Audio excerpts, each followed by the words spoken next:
الحمد لله نحمده ونستعينه ونستغفره ونعوذ بالله من شرور أنفسنا ومن سيئات أعمالنا من يهده الله فلا مضل له ومن يضلله فلا هادي له ونشهد أن لا إله إلا الله وحده لا شريك له ونشهد أن سيدنا وحبيبنا وحبيب قلوبنا محمدا عبده ورسوله أرسله بالحق بشيرا ونذيرا وداعيا إلى الله بإذنه وسراجا منيرا فقد قال الله تبارك وتعالى في القرآن الكريم أعوذ بالله من الشيطان الرجيم بسم الله الرحمن الرحيم إن الله وملائكته يصلون على النبي يا أيها الذين آمنوا صلوا عليه وسلموا تسليما اللهم صل على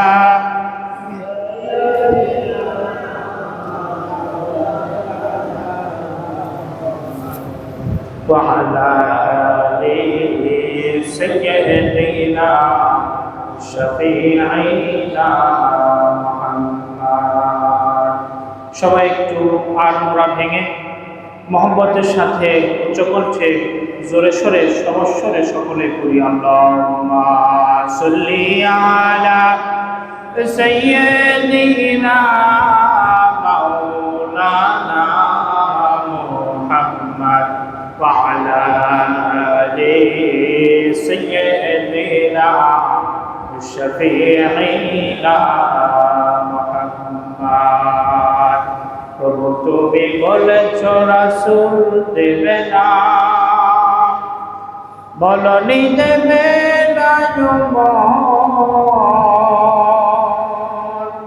বলনি দেবে না হামজাতনি খালিদি বিজয় সমর তুমি বলেছ রাসূল দেবে না اللهم صل على سيدنا مولانا محمد وعلى آل سيدنا شفيعنا محمد بلغ العلا بكماله كشف الدجى بجماله حسنت جميع خصاله صلوا عليه وآله ربي زدني علما ربي زدني علما ربي اشرح لي صدري ويسر لي أمري واحلل عقدة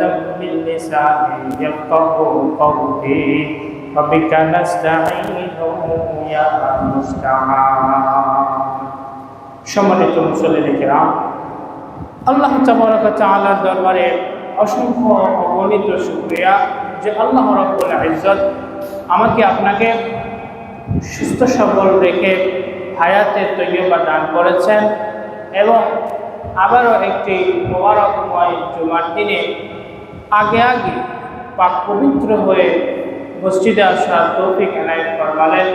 সেই মহান রবের দরবারে সবাই কালেমাতুল শুকর পাঠ করি, সকলেই বলে আলহামদুলিল্লাহ। প্রিয় উপস্থিতি, আজকের দিনে আমরা ক্যালেন্ডারের দিকে যদি তাকাই তাহলে আজকে ইংরেজি সনের জুন মাসের 6 তারিখ। কয় তারিখ? 6 তারিখ। আবার যদি বাংলা সনের দিকে তাকায় তাহলে জ্যৈষ্ঠ মাসের আজকে 23 তারিখ। কত তারিখ? 23 তারিখ। বৈশাখ জ্যৈষ্ঠী শেষ হয়ে যাচ্ছে, গ্রীষ্মকাল আমাদের মধ্যে থেকে বিদায় নিতে শুরু করেছে। গাছে গাছে আম, কাঁঠাল, জাম, পাকা ফল সেগুলো নেমে গেছে। বাজারে আমরা আম, জাম, কাঁঠাল ইত্যাদি পাচ্ছি। আমাদের বাসা বাড়িতে যে ফলের বৃক্ষগুলো রয়েছে সেগুলোও কিন্তু ফল দিতে শুরু করেছে, ঠিকই না? আচ্ছা, আবার আরবি সনের দিকে যদি তাকাই আমরা দেখি 1446 হিজরির জিলহজ মাসের আজকে 9 তারিখ। সুতরাং সেই ধারাবাহিক নিয়ম অনুযায়ী আগামীকাল জিলহজের 10 তারিখ এবং মুসলমানদের সবচাইতে খুশির 2টা দিনের একটি দিন ঈদুল আজহা। এই ঈদুল আজহা আল্লাহ রাব্বুল ইজ্জত আমাকে আপনাকে যে সমস্ত কারণে দিয়েছেন তার মধ্যে অন্যতম প্রধান কারণ হচ্ছে খুশি উদযাপন করা, খুশি ভাগাভাগি করা, খুশি মনের মধ্যে লালন করা, পালন করা, বিরাজ করা। কারণ আনন্দ এটা মানুষের ফিতরত, এটা মানুষের জাতি সিফাত, ন্যাচারাল বৈশিষ্ট্য, ন্যাচারাল ভার্চু। মানুষ মাত্রই কিছুটা আনন্দ চায়, কিছুটা উল্লাস চায়, যাপিত জীবনের একটা ব্যস্ততাকে পিছনে ফেলে বিনোদন চায়, কিছুটা ফুরসত চায়, খালি সময়, ফাঁকা সময়কে চায়। তার ধারাবাহিকতায় আমাদের এই ঈদের আনন্দ। আর আমাদের এই ধর্ম ইসলাম এটা হচ্ছে ফিতরতের ধর্ম। মানুষের মেজাজ মর্জির সাথে যায় না এমন কোনো কিছু আল্লাহ রাব্বুল আলামিন আমাদের উপরে চাপিয়ে দেন না। আল্লাহ কোরআনে সূরা রুমের 30 নম্বর আয়াতে এই কথাটাকে এভাবে বলেছেন, ফিতরাতাল্লাহিল্লাতী ফাতারান নাসা আলাইহা লা তাবদীলা লিখালকিল্লাহ। তোমাদের যে ধর্ম দেওয়া হয়েছে, যে জীবন বিধান দেওয়া হয়েছে, এটা হচ্ছে আল্লাহ পাকের ফিতরত, যে ফিতরতের উপরে আল্লাহ মানুষকে সৃষ্টি করেছে। আর আল্লাহর নিয়মের ফিতরতে কোনো পরিবর্তন হয় না। মানুষ যেহেতু আনন্দ প্রিয়, সেই হিসেবে আল্লাহ তৈরি করেছে, এজন্য আনন্দের ফুরসত আল্লাহ পাক দিয়েছে। আর সেটাই হচ্ছে আমাদের আগামীকালকে ঈদুল আজহা উপস্থিতি। আর ঈদুল আজহার দিনের সবথেকে প্রধানতম কাজ হচ্ছে হাসি মুখে মুসলমান ভাইয়ের সাথে মুখোমুখি হওয়া, মোলাকাত করা। নিজের পরিবার পরিজন, আত্মীয় স্বজন, পাড়া প্রতিবেশী, অফিসের অনেক জানাশোনা, যাদের সাথে মোলাকাত হবে, সাক্ষাৎ হবে, সবার সাথে হাসি মুখে মোলাকাত করা, হাসি মুখে সাক্ষাৎ করা, আনন্দ নিয়ে সাক্ষাৎ করা। আল্লাহর হাবিব সাল্লাল্লাহু আলাইহি ওয়াসাল্লাম বলেছেন, তাবাসসুমুকা ফি ওয়াজহি আখিকা সাদাকা। তোমার ভাইয়ের সামনে হাসি মুখে সাক্ষাৎ করা, কথা বলা, মোলাকাত করা, এটা একটা সাদাকা। এটা কি? সদকা। আমরা যেভাবে টাকা সদকা করি, গরু ছাগল হাঁস মুরগি ফল ফসলাদি সদকা করি, ঠিক একইভাবে হাসি মুখে আমার মুসলমান ভাইয়ের সাথে সাক্ষাৎ করা, মোলাকাত করা, দেখা করা, কুশল বিনিময় করা, গ্র্যাটিটিউশন করা, এটা হচ্ছে সাদাকা। আল্লাহ রাসূল বলেন, তাবাসসুমুকা ফি ওয়াজহি আখিকা সাদাকা। এজন্য আমরা এই বিষয়টিকে মাথায় রাখবো, হাসি মুখে খুশি মনে আমরা আমাদের পরিচিত জনদের সাথে মোলাকাত করবো ইনশাআল্লাহ। এই উপস্থিতি, তো এই যে আগামীকালকে ঈদ, তার সর্বপ্রথম ছোট্ট একটি বিষয় বলে নেই, সেটি হচ্ছে যে আমাদের এই জিলহজের অন্যতম একটি আমাল হচ্ছে তাকবীরে তাশরিক করা। কি পড়া? তাকবীরে তাশরিক করা। এটি 9 তারিখ ফজর থেকে নিয়ে 13 তারিখ আসর পর্যন্ত, গতকালকে এশার নামাজের সময়ও আমি এটা স্মরণ করিয়ে দিয়েছিলাম। তো আজকে ফজর থেকে শুরু হয়েছে, মঙ্গলবার আসর পর্যন্ত এই তাকবীরে তাশরিক চলবে। তো এই তাকবীরে তাশরিকের ছোট্ট একটা ইতিহাস আছে, কিভাবে তাকবীরে তাশরিকটা আসলো। তো এই তাকবীরে তাশরিকের সাথে আমাদের হযরতে জাতির পিতা ইব্রাহিম আলাইহিস সালাতু ওয়াস সালামের ইতিহাস, তার ত্যাগ এবং তিতিক্ষার গল্পটি জড়িত। হযরতে ইব্রাহিম আলাইহিস সালাতু ওয়াস সালাম যখন আল্লাহ রাব্বুল আলামিনের পক্ষ থেকে নির্দেশিত হলেন তার সন্তান ইসমাঈলকে জবাই করার জন্য, সেই মুহূর্তে যখন নির্দেশনা চলে আসলো, হযরতে জিবরাইলকে বলা হলো, যখন হযরতে ইব্রাহিম তার সন্তানকে জবাই করার জন্য সমস্ত প্রস্তুতি সম্পূর্ণ করে ছুরিটা চালাবেন, সেই সময় আল্লাহ জিবরাইলকে নির্দেশ দিলেন আসমান থেকে একটি দুম্বা নিয়ে গিয়ে ইসমাঈলের জায়গায় দুম্বাটিকে বসিয়ে সেটিকে যেন জবাই করা হয়। হযরতে যখন আসমান থেকে জিবরাইল আলাইহিস সালাম সেই দুম্বাটি নিয়ে আসছিলেন, তিনি মনে করলেন, ইতিহাসে পাওয়া যায়, ইতিহাসের কিতাবে, যে আমার যেতে যেতে হয়তো যতটুকু সময় দেরি হবে এর মধ্যে ইব্রাহিম হয়তো তার সন্তান ইসমাঈলের গলায় ছুরিটা চালায় দিতে পারেন। এই জন্য তিনি আসমান থেকে আওয়াজ দিয়ে বলে উঠলেন, আল্লাহু আকবার, আল্লাহু আকবার। এই দুইটা কালেমা যখন হযরত জিবরাইল আলাইহিস সালাম বলে ফেললেন এবং আসমান থেকে হযরত ইব্রাহিম যখন জমিনে বসে এই আওয়াজটি শুনলেন, আসমানের দিকে তাকালেন, আর হযরত জিবরাইলের এই দুটি কালেমা যখন বলা শুনলেন, তখন হযরত ইব্রাহিম বলে ফেললেন আল্লাহু আকবার, আল্লাহু আকবার। যখন এই দুটি কালেমা শুনলেন তখন ইব্রাহিম বললেন লা ইলাহা ইল্লাল্লাহু আল্লাহু আকবার, মাঝখানের এই কালেমাটি বললেন। আবার যখন হযরত ইসমাঈল, ইব্রাহিমের সন্তান ইসমাঈল যখন শুনলেন যে ফেরেশতা জিবরাইল বলল, আবার পিতা ইব্রাহিম আলাইহিস সালাতু ওয়াস সালাম বলে ফেললেন, তখন তিনি বললেন আল্লাহু আকবার ওয়ালিল্লাহিল হামদ। এই তিনজনের তিনটি বাক্যের সমন্বয়ে আমাদের এই তাকবীরটি এসেছে। এজন্য আল্লাহ সুবহানাহু ওয়া তাআলার কাছে এই তাকবীরটা অনেক পছন্দনীয় হয়ে যায় এবং এটা এই জিলহজ মাসের আমাল সমূহের মধ্যে একটি গুরুত্বপূর্ণ আমল হিসেবে আমাদেরকে দেওয়া হয়। এজন্য প্রত্যেক ফরজ নামাজের পরে নারী পুরুষ সকলেই, পুরুষেরা জোরে জোরে বলবে, নারীরা আস্তে আস্তে, একাই নামাজ পড়ুক অথবা মসজিদে জামাতের সর্বাবস্থায় এটা অন্তত একবারই এটা ওয়াজিব বলতে হবে। সকলে আমার সাথে একটু তাকবীরটা পড়ি। আল্লাহু আকবার, আল্লাহু আকবার, লা ইলাহা ইল্লাল্লাহু আল্লাহু আকবার, আল্লাহু আকবার ওয়ালিল্লাহিল হামদ। একটু উচ্চ স্বরে জোরে আওয়াজে পড়ি।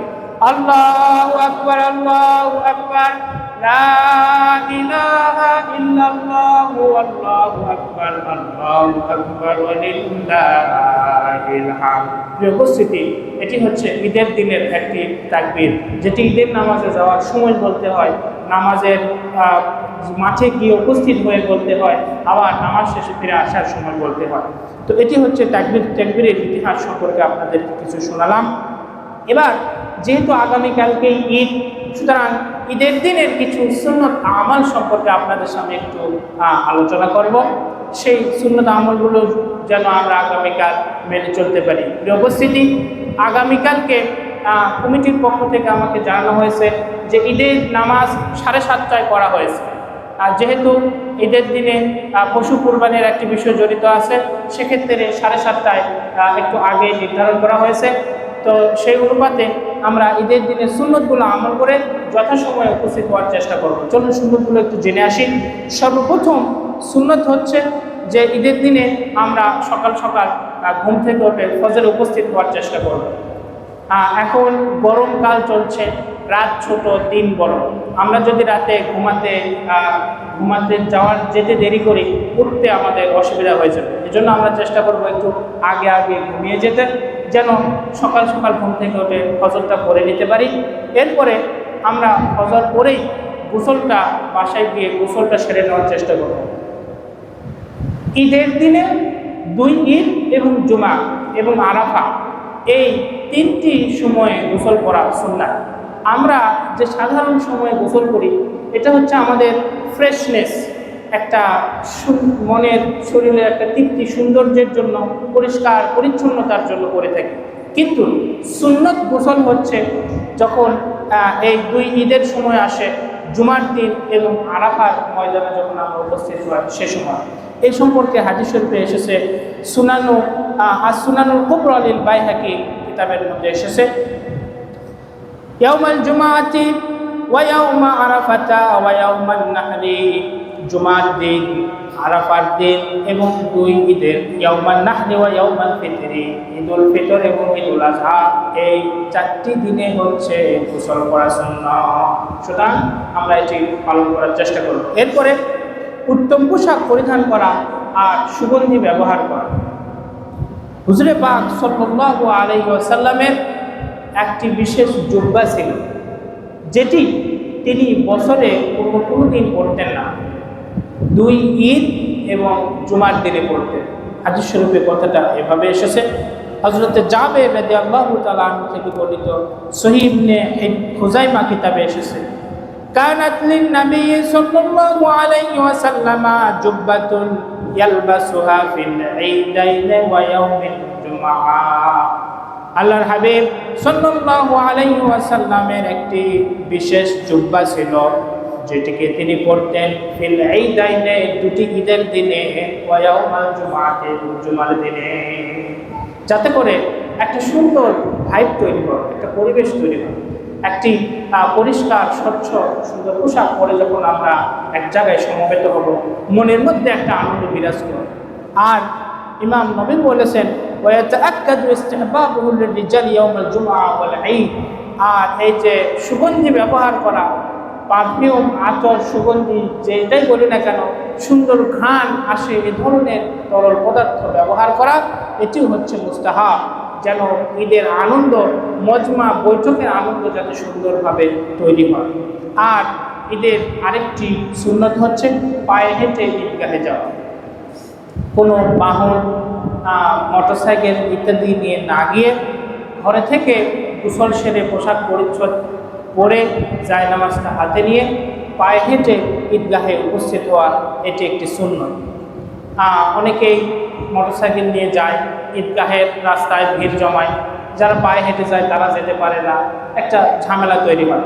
আর ঈদের দিনে সৌন্দর্যই হচ্ছে পায়ে হেঁটে যাওয়া, পথে ঘাটে যাদের সাথে দেখা হবে, পাড়া প্রতিবেশী সবার সাথে হাসি মুখে কুশল বিনিময় করা। তাকাব্বালাল্লাহু মিন্না ওয়া মিনকুম সালিহাল আমাল, আমার পক্ষ থেকে আপনার পক্ষ থেকে আল্লাহ পাক আমাদের আমলগুলোকে কবুল করে নিন, ঈদ মুবারক ইত্যাদি বলে কুশল বিনিময় করা, এটা কিন্তু পায়ে হেঁটে গেলেই সম্ভব। আপনি মোটরসাইকেল নিয়ে ঘুম করে বাড়ি থেকে রওনা হলেন, মাঠে গিয়ে মোটরসাইকেলটা একটা জোরে হর্ন বাজিয়ে আপনি থামালেন, বুঝালেন যে আমি আসলাম, এটা কেমন ধরনের আছে? ঈদের দিনের সুন্নত এবং সৌন্দর্যগুলো আমরা রক্ষা করার চেষ্টা করব। আবার এক রাস্তা দিয়ে যাওয়া, আরেক রাস্তা দিয়ে আসা। আমাদের এখন যেহেতু ঘরে ঘরে ঈদগাহ হয়ে গেছে, এজন্য আমরা ওই আনন্দটা আর পাই না। এ কথাগুলো তখনই আসে যখন একটা বিশাল জনগোষ্ঠীর একটা ঈদগাহ থাকে। আমাদের এখন ঘরে ঘরে মসজিদ, ঘরে ঘরে ঈদগাহ, এজন্য আমরা ওই আনন্দটা আর খুঁজে পাই না। আর সে সময় রাসূলের জামানায় এবং পরবর্তী জামানাতেও ঈদগাহ একটা বিশাল জনগোষ্ঠী মিলে একটা ছিল, সেখানে বিশাল বড় বড় জামায়াত হতো। এজন্য এক রাস্তা দিয়ে গেলে আরেক রাস্তা দিয়ে আসলে ভিন্ন ভিন্ন মানুষের সাথে মোলাকাত হতো, সাক্ষাৎ হতো, সেক্ষেত্রে আনন্দটা বেশি বিরাজ করত, সবার সাথে কুশল বিনিময়টা ব্যাপক হইত। এজন্য এটি একটি সুন্নাহ। আরেকটি সুন্নাহ ঈদের দিনের হচ্ছে যে যারা কুরবানি দেবে, কুরবানির গোশত ঈদের দিনে সর্বপ্রথম খাওয়া, ঈদের দিনের আহার সর্বপ্রথম যেন কুরবানির গোশতটা দিয়ে হয়। ঈদুল ফিতরের সুন্নাত ছিল মিষ্টান্ন কিছু খেয়ে ঈদগাহে যাওয়া, আর ঈদুল আজহার সুন্নাত হচ্ছে ঈদগাহ নামাজ সেরে কোরবানিটা জবাই করে আল্লাহর নামে রক্ত প্রবাহিত করে সেই পশুর মাংস দিয়ে সর্বপ্রথম আহারটা করা। তো আমরা যারা কোরবানি দিচ্ছি চেষ্টা করব এই সুন্নতটিকে আমল করার। তো যারা কোরবানি দেয়, কোরবানি যদি নিজস্বভাবে হয়, গরু ছাগল যেটাই হোক, জবাই করার পরে সর্বপ্রথম কিছু মাংস ঘরে পাঠানো, যাতে সেটা রান্না হয়, সেটা দিয়ে প্রথম খাবারটা খাওয়া যায়। আবার যারা শরীকে দিচ্ছেন তারাও চেষ্টা করবেন যে মোটের উপর থেকে কিছু অংশ যদি বাড়িতে পাঠানো যায়, রান্না হইলে প্রথম খাবারটা যাতে কোরবানির মাংস দিয়ে খাওয়া যায়, এটা একটি সুন্নাত। আর সর্বশেষ সুন্নত হচ্ছে ঈদের দিনের শুভেচ্ছা বিনিময়, যেটি আমরা আগে বলেছি। এই শুভেচ্ছা বিনিময় এটি আমরা করব যাতে আনন্দটা ব্যাপক হয়। প্রিয় উপস্থিতি, সর্বশেষ কথা হলো যে কুরবানি নিয়ে অনেকেই আপত্তি তোলে। কিছু আপত্তি যেমন একটা হলো যে কিছু প্রাণীবাদী, প্রাণীতত্ত্ব নিয়ে প্রাণীদের প্রতি সদয়, অধিক সদয় হয়ে কিছু দল আছে, গোষ্ঠী আছে, যারা বলে যে কুরবানি এটা পশুদের প্রতি অবিচার করা। এভাবে গণভাবে গরু ছাগল জবাই করে খেয়ে নেওয়া এটা একটা অমানবিক কাজ। এটা অনেক গোষ্ঠী অনেক জায়গা থেকে বলে থাকে। আমাদের মনে রাখতে হবে যে এটি আল্লাহ পাকের একটি বিধান। সুতরাং এই পৃথিবীর সমস্ত প্রাণীকুল মানুষের উপকারার্থে, মানুষের খেদমতের জন্য সৃষ্টি। তার প্রতি অতিরিক্ত সদয় দেখাতে গিয়ে আমরা আল্লাহর হুকুমের ব্যত্যয় ঘটাতে পারি না, এ ধরনের কথা নিশ্চিত এটা কুফরি কালাম। আবার অনেকে বলে থাকে যে কুরবানির মাধ্যমে অর্থের অপচয় হয়। এই যে হাজার হাজার টাকা ব্যয় করে গরু ছাগল কিনে কুরবানি দেওয়া, এটা অর্থের অপচয়। ইসলাম বিদ্বেষীদের পক্ষ থেকে এগুলা আপত্তি তোলা হয়ে থাকে। তো এগুলা নিছক আপত্তি ছাড়া আর কিছুই নয়। আমরা আমাদের দৈনন্দিন জীবনে পশুর পালন করে থাকি বেশি করে এই কুরবানির জন্যই। আমাদের গ্রামগঞ্জে বাড়িতে বাড়িতে গরু ছাগল পালন করা হয়, একটা বড় অংশ এই কুরবানিকে টার্গেট করে থাকে। সুতরাং এটা কখনোই অপচয় হতে পারে না। আবার অনেকেই বলে যে এতে করে পশুর সংকট দেখা দেয়। এগুলো নিছক আপত্তি ছাড়া আর কিছুই নয়। আমাদের দেশে কুকুর তো জবাই হয় না, কিন্তু কুকুর কি ঘরে ঘরে হয়েছে? কখনোই হয় না। কিন্তু গরু ছাগল অধিক সংখ্যক কুরবানিতে পুরো বিশ্ব জুড়ে মুসলমানরা জবাই দিয়ে থাকে, কুরবানি করে থাকে, রক্ষণ করে থাকে। গরু ছাগলের তো সংকট তৈরি হলো না। এগুলো আল্লাহ পাকের নিয়ামত। আল্লাহ পাক পশুগুলোকে তৈরি করেছেন আমাদের উপকারার্থে। কীটপতঙ্গ যেগুলো জবাই হয় না, ওগুলো তো ঘরে ঘরে হয় নাই, গরু ছাগল ঘরে ঘরে হয়েছে। সুতরাং এগুলো নিছক আপত্তি, এগুলো শুধুই কুফরি কালাম। এগুলো থেকে আমরা বেঁচে থাকার চেষ্টা করব। আল্লাহ পাক আমাদের সবাইকে আগামীকালকে কোরবানির দিনের সুন্নতগুলো আমল করে দিনের সবচাইতে উত্তম আমল পশু কুরবানি করা, আল্লাহর নামে রক্ত প্রবাহিত করা, সেটিকে যথাযথভাবে কবুল করুন। সেই তৌফিক আমরা আল্লাহ পাকের কাছে চাইব। আল্লাহ পাক আমাদের সবাইকে তৌফিক দিয়ে সকলে বলে আমিন। ওয়া আখিরু দাওয়ানা আলহামদুলিল্লাহি রাব্বিল আলামিন।